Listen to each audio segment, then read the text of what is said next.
মতো লোক চেহারা বসে আছেন, লজ্জা থাকার দরকার আছে আপনার মতো একজন। আপনি কি এটা বলছেন? অবিলম্বে মদত করুন এই কোর্স থেকে।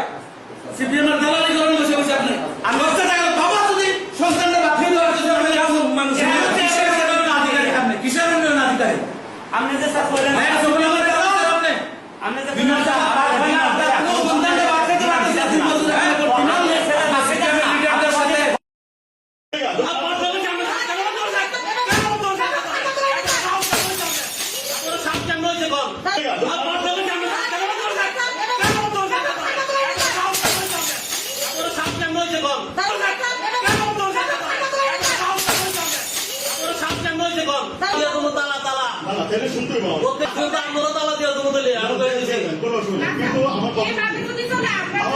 কথা দিয়ে কাম হবে না।